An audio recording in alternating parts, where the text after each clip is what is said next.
Godless engineer, a conscious pioneer, a logic general, a reason brigadier. More bullshit from the pulpit. Meet me in the comment section and you get schooled, bitch. The Godless engineer. Hello and welcome to this Fallacy Friday. As you can tell, we're dealing with some rather simplistic stuff, but this guy, he has 45 seconds to try to explain or one-up atheism, and he does it using several different fallacies. So, first off, he doesn't start off well in this whole thing. Let's take a look again.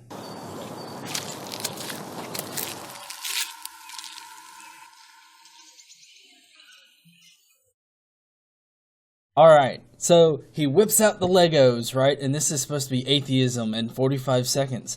This would be a straw man fallacy because what he's saying is something that atheism is not. Atheism is merely saying, hey, I'm not buying your BS, so you need to come up with a better explanation for all this. But this guy comes right out the gate saying that atheism has some kind of claim to how stuff came to be in this world, in this universe. I mean, he goes as far as to say, like, basically that atheism has a claim to the Big Bang Theory or science in general. No, atheism is simply one answer to one question that apparently upsets you people so much that you have to strawman the crap out of us in order to actually make some kind of argument. Need a better argument other than strawmanning atheists.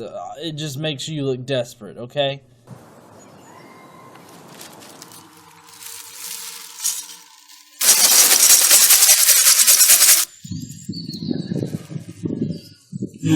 And yet another straw man fallacy, this time not against atheism, but against science itself, the Big Bang Theory, and evolution. I mean, evolution doesn't say that if you put some Legos in a bag and you shake it up, there's this random, minute chance that it's just going to form into a perfect helicopter.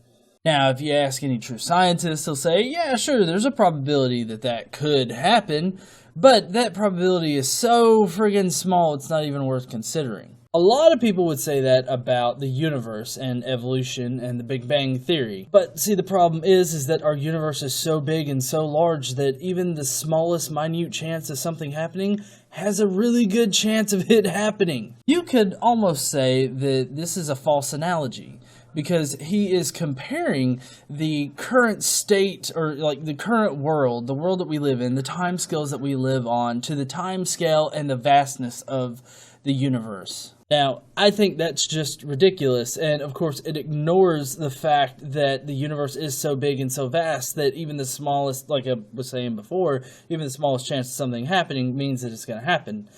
And a lot of apologists like to throw out these numbers, like, these percentages and everything like that, that state, oh, this couldn't have happened because it has this small of a chance, so therefore it didn't happen. And that's a lot of fallacies in and of itself, but as it pertains, here, it adds on to this false analogy thing.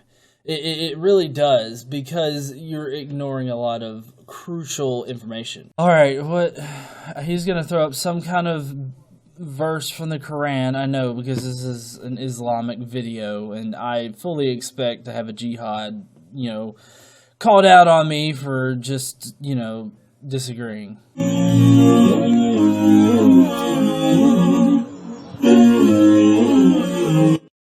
I will have to say that it's highly unlikely that if you shake Legos up in a bag, they're going to form a helicopter. So yes, it is highly unlikely. But like I said before, this is just a straw man argument against science and atheism and all this. And it's a false analogy.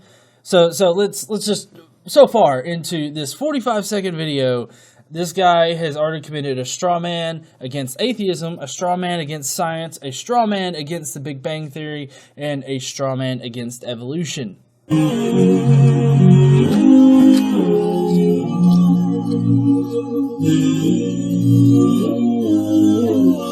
Were they created by nothing, or were they the creators of themselves? Or did they create the heavens and the earth, cosmos? Nay, they have no firm belief. So, yes, of course, he throws up a Quranic message, right, directly from the Quran. But, you know, all this is really just an appeal to authority. What an appeal to authority is when you lift somebody up as an authority in some certain thing, and you say that, well, they're right because they're an authority. Never mind the fact that it's not based on evidence, not based on anything else, just the fact that they are an authority, and you recognize them as an authority, and so therefore they are correct. So that's whenever you see an apologist, whether it be a Muslim apologist or a Christian apologist, throw up some kind of Bible verse. All it is an appeal to authority, and it's not a valid way to argue anything. If you want to objectively argue something, what you need to do is provide evidence.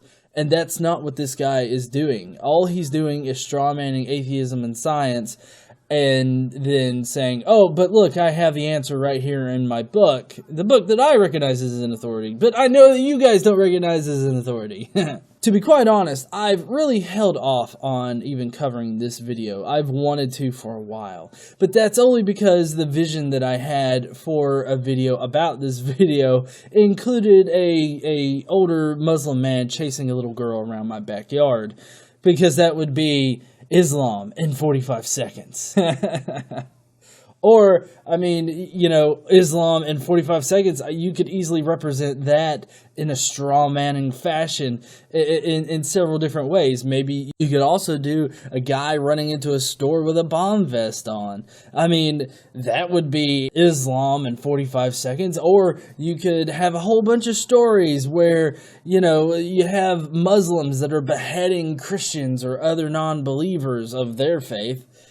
I mean, you can strawman Islam just the way that you can strawman atheism, just like you did there, buddy.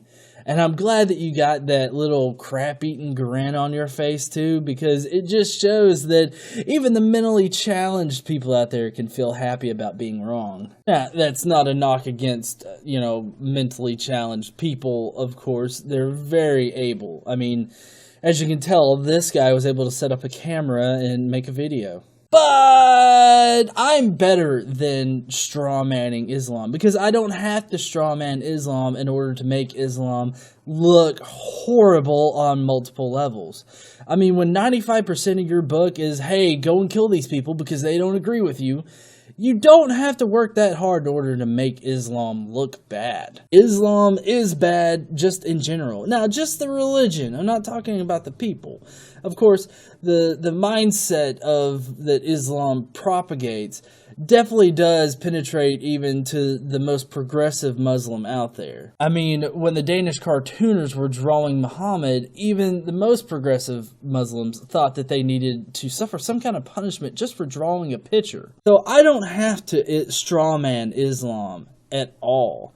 There's no strawmanning in it when most of your book is just filled with horrible, horrible stuff. Thank you for joining me on this short Fallacy Friday. It was a short video to respond to, but I wanted to actually respond to this kind of idiocy, this kind of strawmanning of atheism. Just to reinforce here at the end, atheism is one answer to one single question. Okay? That's all it is. We don't make any kind of claims to how the universe began. We don't make any kind of claims to evolution. Atheism is just simply, hey, I'm not buying your bullshit, and you need to come up with better reasons. That is all it is. So, stop strawmanning atheism, stop strawmanning evolution, Actually pick up a science book and learn something, instead of picking up an old, misogynistic, pedophilic book, reading it, and acting like it's an authority on everything in reality. I'll see you guys next time.